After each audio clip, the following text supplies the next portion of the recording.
My daughter-in-law looked me straight in the eyes on her wedding day and told 200 people that I was nothing but a burden and an embarrassment to my son. She smiled while saying it, and the crowd laughed along with her, thinking it was just a cruel little joke. But what none of them knew, not even my own son, was that I wasn't the frail, penniless widow she believed me to be. I was the woman who secretly held the pen that saved her family's legacy, the investor who rescued her father's collapsing company, and the quiet widow who had turned a modest fortune into nearly $1 billion. That moment, when she tried to humiliate me, became the spark that set everything into motion. Before I tell you how that night ended, with lies, betrayal, and a marriage already cracking under the weight of greed, let me ask you something. Have you ever been underestimated? Looked down upon, dismissed, even by your own family, just because of how you look or what they think you're worth? That sting doesn't go away. And when it comes from the very people you want to trust, it cuts deeper than any knife. If you've ever experienced something like this, then this story will feel personal. Because it isn't just about money, it's about dignity, about betrayal, about what happens when the ones you love reveal they were only looking at you through the lens of their own selfish desires. Now, before we go further, I'd love it if you could hit that like button and subscribe to the channel. It helps us reach more people who might need to hear these kinds of stories. And tell me in the comments, where are you watching from? I love knowing where this community is growing around the world. Back to the story. My name is Margaret Thompson, though most people just call me Maggie. For nearly 4 decades, I lived a quiet life with my husband, Tom. We never showed off. We never drove flashy cars or wore expensive clothes. We lived in the same modest house for 30 years. And even after Tom passed, I kept living simply. People assumed I lived off a widow's pension, maybe a little insurance money. Even my own daughter-in-law thought so. She had no idea that behind the quiet curtains of my life was a secret, one that could change hers, and my son David's, forever. It all began with a deal my husband and I made decades earlier. Tom was an engineer, the kind who loved tinkering in the garage late at night, inventing, creating. One of his ideas, a small, compact battery technology, was bought by a major phone company. We sold the patent for $22 million. For most people, that would have been the peak of their fortune. For us, it was only the beginning. Tom invested, studied markets, made choices that seemed reckless at the time but paid off tenfold. By the time he passed, the portfolio we had built together was worth over $800 million. And when I took over after his death, I quietly grew it even more. And yet, despite all that, on the most important day of my son's life, I was treated like the lowest person in the room. My new daughter-in-law Samantha, glowing in her white dress, decided to put me on display as a joke. She told everyone I was an embarrassment. She said it as if she believed it. And the look on David's face, my own son, he didn't stop her. He didn't defend me. He let her words float in the air like poison. But Samantha made one mistake that night. She forgot her father was sitting in that same room. She forgot he knew the truth. And when his eyes locked with mine, recognition hit him like thunder. He realized, in that moment, that the woman his daughter mocked so carelessly was the same woman who had saved his company from bankruptcy 3 years earlier. And that was only the beginning. After that wedding speech, I sat quietly at the table while everyone else cheered and clinked glasses. My hands rested in my lap, calm, steady, though inside me something cold and sharp had settled. I wasn't angry, not yet. Anger, I've learned, is a fleeting fire. What I felt was closer to resolve, the kind that takes root deep in the bones and waits for the right moment to surface. Samantha, my new daughter-in-law, didn't know me. She only knew the version of me she chose to see. In her mind, I was a tired old widow who had nothing left to offer except occasional babysitting and the burden of needing help someday. And in that blindness, she revealed herself more clearly than she probably intended. That speech wasn't a slip of the tongue. It wasn't a joke that went too far. It was a declaration, one meant to cement her place, to let everyone know she believed she now outranked me in my own son's life. What she didn't know, and what David, my son, had never fully understood, was the story of how Tom and I had built our life. See, when people think of wealth, they often think of luxury. But true wealth, real lasting security, is built in silence. It grows in the shadows of choices made when no one is watching. That was Tom's gift, and eventually, it became mine. Years ago, before Samantha ever met David, her father was on the verge of losing everything. His company, a mid-sized logistics firm, was drowning in debt. Bad contracts, poor timing, and a few dishonest partners nearly destroyed him. The banks circled like vultures, his so-called friends disappeared, and his family had no idea how close they were to bankruptcy. That's when Tom and I stepped in. Quietly. Anonymously. I remember sitting in a dim office, across from Samantha's father, sliding a document across the table. The loan wasn't small, it was $10 million, structured in a way that gave him breathing room without crushing him under more interest. I didn't do it for him personally. I did it because I saw potential, because investing in people sometimes yields more than investing in numbers. He turned his company around. He grew it back into something stable. His family never knew how close they had come to ruin. And his daughter, the same one who stood in front of hundreds of guests to humiliate me, was able to enjoy a wedding dripping with flowers, champagne, and a band flown in from New York, all because of the second chance her father had been given. A chance he never told her about. That night, when her father's eyes met mine across the reception hall, there was a flicker of shame in his face. He recognized me. He knew exactly what I had done for him. And he knew his daughter's words were cutting at the very woman who had once kept her from losing everything before her life even began. He didn't speak up. He didn't correct her. He just sat there, silent, his lips pressed into a thin line. David, my son, wasn't much better. He shifted uncomfortably during the speech, yes, but he didn't defend me. He didn't take Samantha's hand and tell her she'd gone too far. He laughed nervously, trying to play it off, because in his heart, he wanted her approval more than he wanted my dignity protected. That was when I realized something painful. I had spent years raising a son who had grown used to me being the quiet presence in the room, the one who would always forgive, always support, never push back. He didn't understand that my silence wasn't weakness, it was restraint. That wedding was a turning point, though none of them knew it at the time. For me, it was the moment I decided that the mask of modesty I'd worn for decades had served its purpose. I had hidden my fortune not out of shame, but out of a desire for a simple life, free from manipulation. But now, faced with Samantha's arrogance and David's cowardice, I saw how dangerous that silence had become.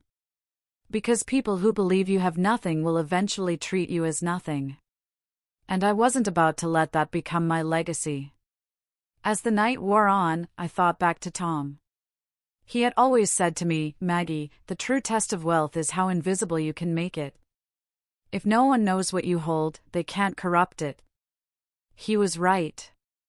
But what he didn't prepare me for was the betrayal of family, the sting of realizing that your own blood can look at you and see only what they want to see, a burden, an obstacle, a shadow.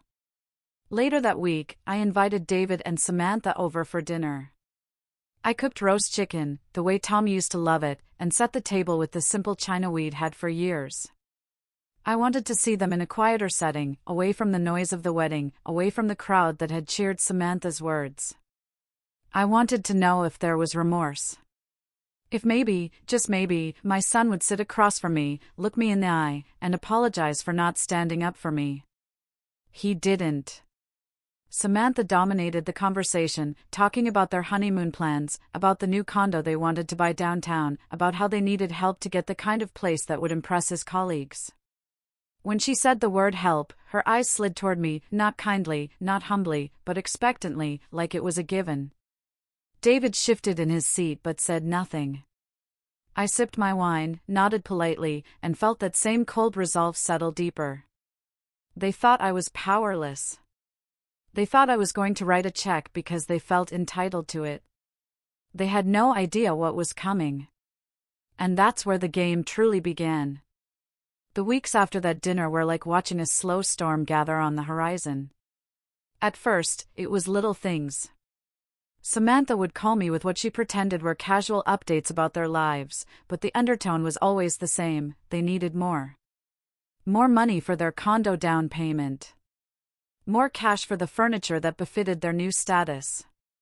More contributions to the lifestyle she had built in her head, a life where she and David shined like royalty. It didn't take long before the calls stopped pretending. Soon, they were requests delivered with a smile that didn't reach her eyes. "You've had your time, Margaret. Don't you want to see us thrive?" she'd say, as though my entire existence now revolved around padding her bank account. And David, my son, my boy who used to crawl into my lap after scraped knees, sat silently beside her, letting her speak for him. It was hard not to see the irony. Samantha stood so tall, so confident, yet she had no idea that the foundation of her own life, the very company that paid for her wedding dress, that sponsored her luxuries, had once teetered on the brink of ruin until I quietly steadied it. She thought she was self-made. She thought she had married into a family where her cleverness had placed her at the center. She had no idea how fragile her castle truly was, how easily it could all crumble. But I didn't argue. Not once. I listened, nodding, letting her believe I was small. Letting her believe she had the upper hand. Sometimes silence is the sharpest blade. Then came the moment that shifted everything. One afternoon, Samantha showed up at my door unannounced, a designer handbag dangling from her arm, her perfume wafting in before she even spoke. She walked into my kitchen as though it belonged to her, sat at the table, and spread out real estate listings. "This one," she said, pointing to a glossy photo of a penthouse overlooking the river. "This is the kind of place David deserves. This is the kind of home that will prove we're serious."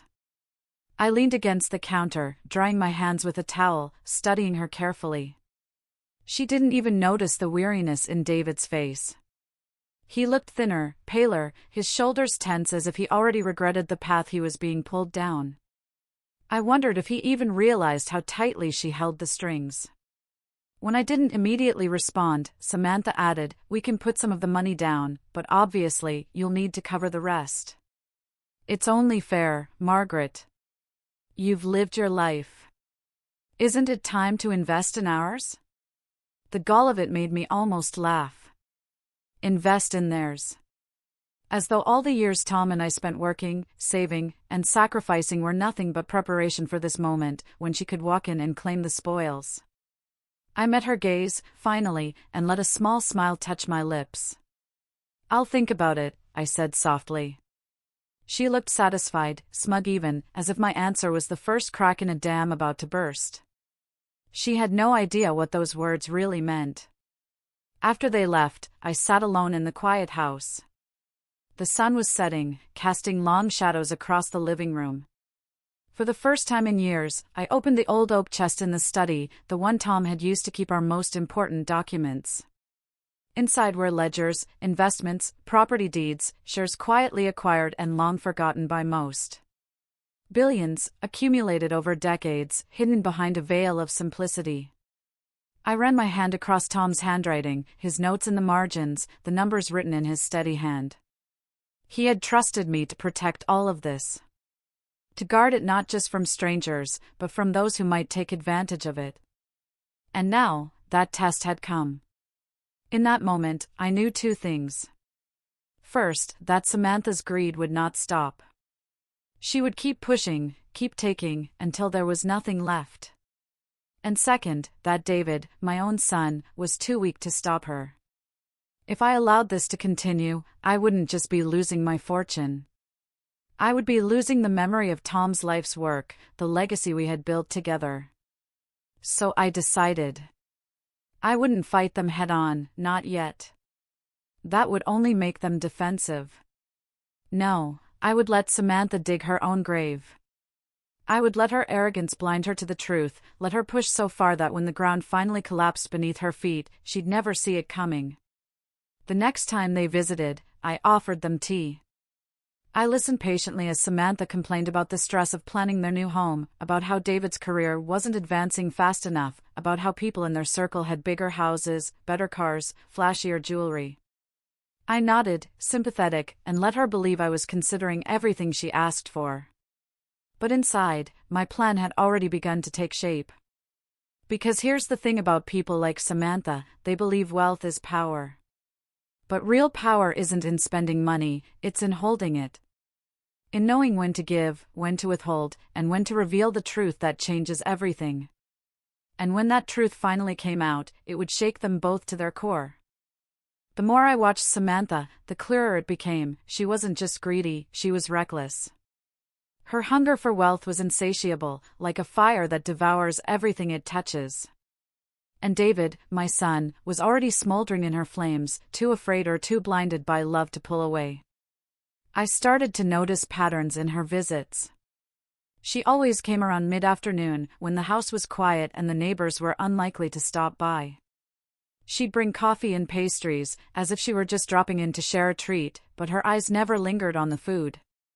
They went to the cabinet where I kept important documents, to the safe hidden behind the bookshelf, to the folders stacked neatly in my study. She was casing my life, memorizing, calculating. It was subtle at first. She'd ask about bills, about what bank I used, about whether I'd thought of simplifying my finances. But the questions became bolder, more intrusive. One day, she leaned over my chair and tried to read a statement I had on the desk. When I covered it with my hand, she laughed it off. "Oh, just curious, Margaret, no secrets between family, right?"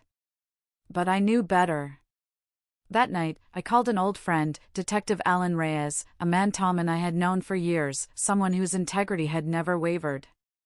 I explained my suspicions, careful not to accuse, careful to sound more uncertain than I truly was. Alan listened in silence, then finally said, "If what you think is true, Maggie, we need evidence. Solid evidence. Don't confront them. Let them show who they really are." So I didn't confront. I observed. And I prepared. The first step was subtle.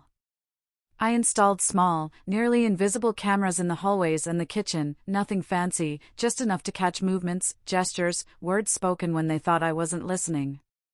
Then, I placed a few carefully chosen decoys, documents that looked important but weren't, a bottle of blood pressure medication that wasn't mine but would make anyone curious, even a bank statement with numbers altered to appear enticing but false. It didn't take long for the traps to work. One evening, while I pretended to nap in the living room, Samantha whispered to David in the kitchen. The camera caught everything. Her voice was low but sharp. "She's old, David. She doesn't need this kind of money.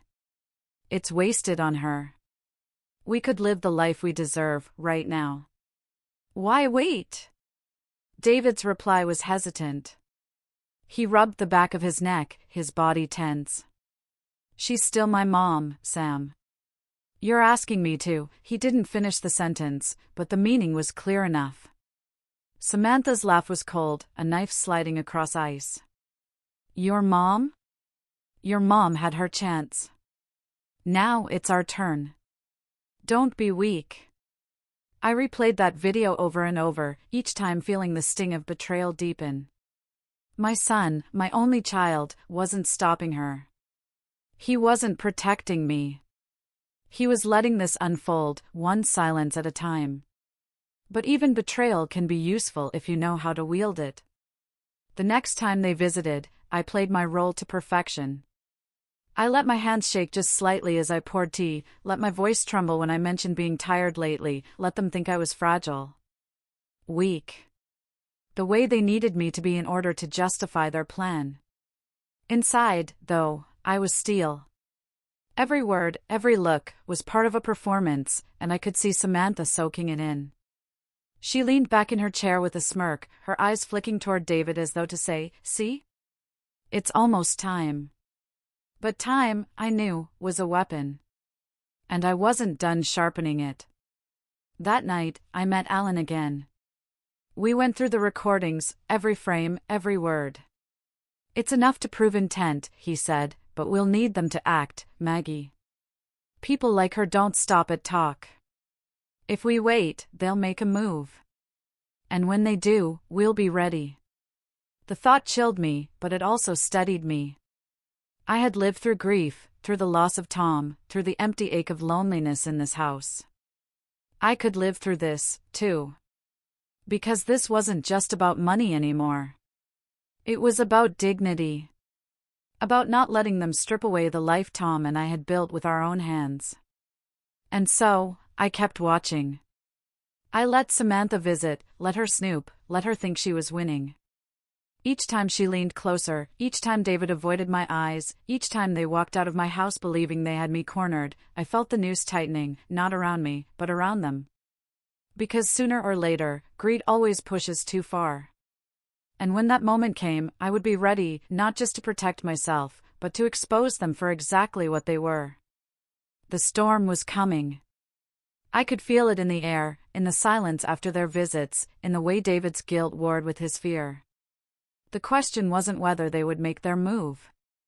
The question was when. And I promised myself this: when that day came, I wouldn't flinch. It happened on a night that seemed ordinary, almost too quiet. The kind of evening where the air feels heavy with something unsaid, like the house itself knows what's coming. I had been expecting it for weeks, every instinct in me braced for the moment greed would turn into action. Still, when it came, my heart ached in ways I hadn't thought possible. Samantha arrived with David, her smile sharper than glass.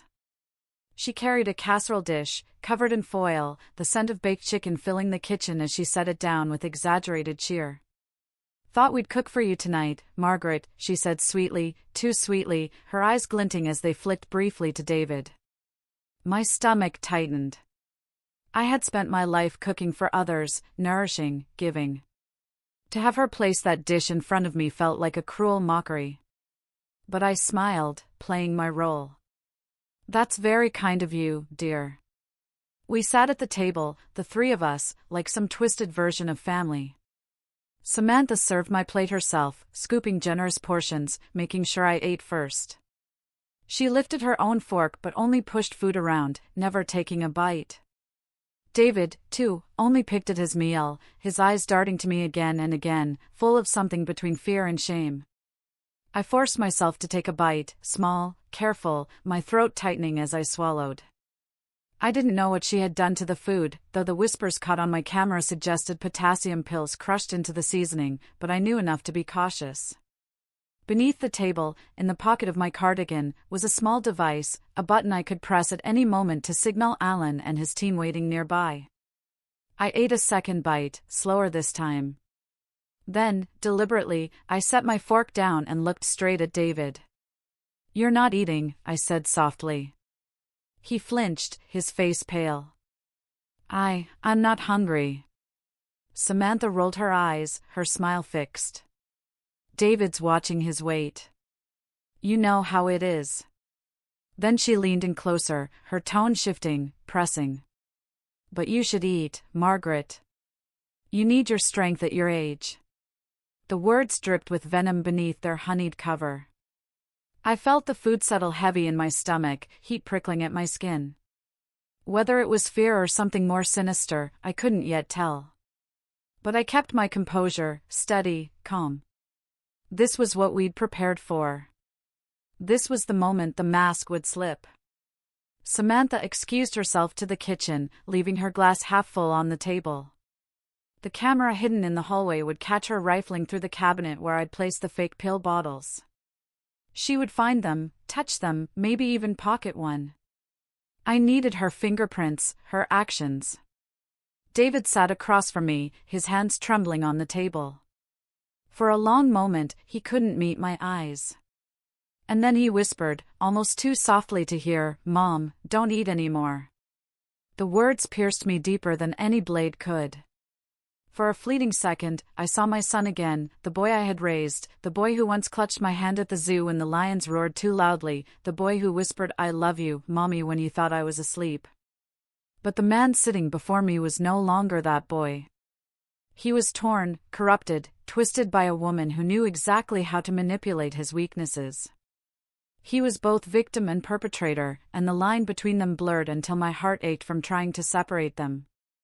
Samantha returned, her face alight with triumph, as if she had just confirmed something that sealed my fate. "Everything okay here?" she asked, her tone falsely casual. I dabbed my lips with a napkin and nodded. Everything's fine, dear. Quite fine. Inside, though, I was counting the beats of my heart, the seconds ticking toward the inevitable. My fingers brushed the button in my pocket, the one that would summon the police into this very room. But I couldn't press it yet. Not until they revealed themselves completely. Not until there was no doubt left. And then it came, the slip, the arrogance of greed. Samantha leaned forward, her voice sharp, impatient. You should really think about putting everything in order, Margaret. Wills, bank accounts, at your age, it's irresponsible not to. We wouldn't want things getting messy when the time comes. Her words were a dagger cloaked in silk. David shifted uncomfortably, but he said nothing. I looked at her, straight into her eyes, letting the silence stretch until it grew heavy. Then I smiled, the kind of smile that comes not from naivety, but from knowing. Oh, Samantha, I said quietly. Things are already in order. Her smirk faltered. And that was the moment I pressed the button. Within seconds, the sound of boots echoed down the porch steps. The door burst open, Alan and his team rushing in, their presence filling the house with authority and certainty. Samantha's eyes widened, fury and fear colliding as she shot to her feet. David froze, his face ashen, his fork clattering to the floor. Alan's voice was firm, unyielding. Samantha Miller, David Sullivan, you're under arrest for conspiracy to commit murder. The room erupted into chaos, Samantha shouting protests, David stammering excuses, but it didn't matter. The trap had closed, the evidence secured, the truth undeniable. And as they were led out of my home, I sat still at the table, my hands trembling not from fear anymore, but from the weight of what had just happened. My son, my only child, was gone, not in body, but in soul. The boy I had raised was lost to me, consumed by choices I could never undo. But I was alive. And more than that, I was free, from their schemes, from their greed, from the shadow of betrayal that had haunted me for months. The storm had broken. And now, all that remained was to face what came after. The days that followed blurred into a whirlwind of police interviews, courtroom hearings, and endless retellings of what I had lived through. My home, once a sanctuary, became evidence. Every drawer, every camera, every pill bottle was examined and catalogued. At night, when the house was finally quiet again, I would sit by the window with a cup of tea and let the tears come. Not for Samantha, she had earned her place in a cell, but for David, my son, who had let himself be led so far astray that I no longer recognized him. The trial was swift, yet agonizing. The recordings from my cameras played in the courtroom for all to hear, Samantha's voice, sharp and calculating, discussing ways to poison me, David's reluctant silence, his small acts of complicity. When the prosecutor pressed play on the dinner recording, the jury leaned forward, their faces hardening as Samantha's venom dripped from the speakers. My voice, calm but unyielding, was there too, followed by Alan's command as the officers stormed in. Rachel and Brad's fate, the case before mine that had inspired me to act, echoed in the headlines alongside my own. People called it the wave of inheritance crimes, as though betrayal was some new epidemic spreading quietly through families. But for me, it wasn't a trend. It was personal. It was the shattering of everything I thought family meant. When the verdict came, I sat in that wooden bench, my hands clasped in my lap. Samantha received 25 years for attempted murder and conspiracy. David, my David, got 15. The judge acknowledged his reluctance, his hesitation, his whispered warning, but still, silence in the face of crime is its own crime. His hands were not clean, and the law saw it that way too. I watched him as they led him away in handcuffs. For a moment, his eyes met mine, wide, wet, pleading. But there was no apology there, only a hollow emptiness, like a boy caught in a storm too big for him to escape. I wanted to reach for him, to gather him up like I once did when he scraped his knees. But I didn't. My hands stayed folded. My heart stayed still. In the months that followed, I channeled my grief into something larger than myself. With the inheritance Robert had left me, $30 million I once thought too large to comprehend, I created the Robert Sullivan Foundation, named for the man who had loved me faithfully and simply until his last breath.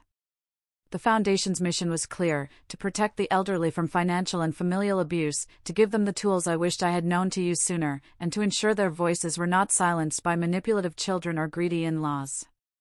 The first time I sat across from another survivor, a woman with tears streaking her face as she recounted how her grandson had drained her bank account, I felt a strange mixture of sorrow and strength. "You're not alone anymore," I told her, and for the first time, I believed it. The foundation grew quickly, helping hundreds, then thousands. Lawsuits were filed, abusers brought to justice, money restored. What began as my personal nightmare became a lifeline for others, a way to transform betrayal into hope. And Tyler, sweet Tyler, my grandson, Samantha's boy but not her mirror, struggled, as any child would. He had witnessed his mother's arrest, heard whispers of poison and plots, carried the stigma of being the criminal's son. But children are resilient in ways adults sometimes forget. He began spending weekends with me, shy at first, quiet, his eyes wary. Slowly, he warmed, laughter returning in fits and starts. One evening, as we sat together with his homework spread across the table, he asked me, "Grandma, why did Mom do it?" The question cut deeper than any verdict. I took a long breath, choosing my words carefully. "Sometimes," I said softly, "people let greed blind them. They forget what really matters: love, trust, family. But you don't have to make the same choices she did. You can be better." He nodded slowly, his small hands tightening around his pencil. Years later, he told me he wanted to study criminal justice, to help people like me, to make sure other children didn't lose their families to greed and betrayal. My heart swelled with pride. Perhaps the cycle could break with him. Perhaps something good could still grow from the ruin. As for Rachel, my daughter, letters began arriving from prison, pages filled with justifications, claims of love twisted into excuses, promises she didn't intend to keep. At first, I read them, searching for the daughter I once knew. But with each letter, it became clearer: she wasn't changing. She didn't see wrong in her actions, only regret for being caught. One day, I stopped opening the envelopes. They sit in a box now, unopened, gathering dust. My silence to her is my answer. And me? I wake each morning with a sense of peace I never thought I'd find again. The foundation fills my days, Tyler fills my weekends, and quiet fills my nights. The scars remain, betrayal doesn't vanish, but I've learned they don't have to define me. They can remind me instead of what I survived, of what I built in its place. Family, I've come to realize, isn't defined by blood or obligation. It's defined by loyalty, by love freely given and freely returned. Robert gave me that. Tyler is learning it now. And even in the ashes of betrayal, I found a chosen family in those who stood by me: Maria, Alan, the survivors who walk into the foundation's doors and walk out a little stronger. So I ask you, what would you have done if you were me? Would you have pressed that button? Could you have watched your own child be led away in chains? Have you or someone you know ever faced something similar, a betrayal from the very people who should have loved you most? Share it below. I want to hear your stories, because silence only protects the guilty. And finally, tell me, which story should we explore next? Because the truth is, the shadows in families are deeper than most people realize.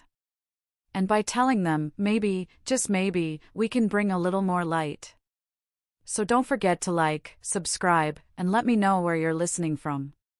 Together, we can make sure stories like mine aren't buried in shame, but shared in strength. Because betrayal may break hearts, but truth heals.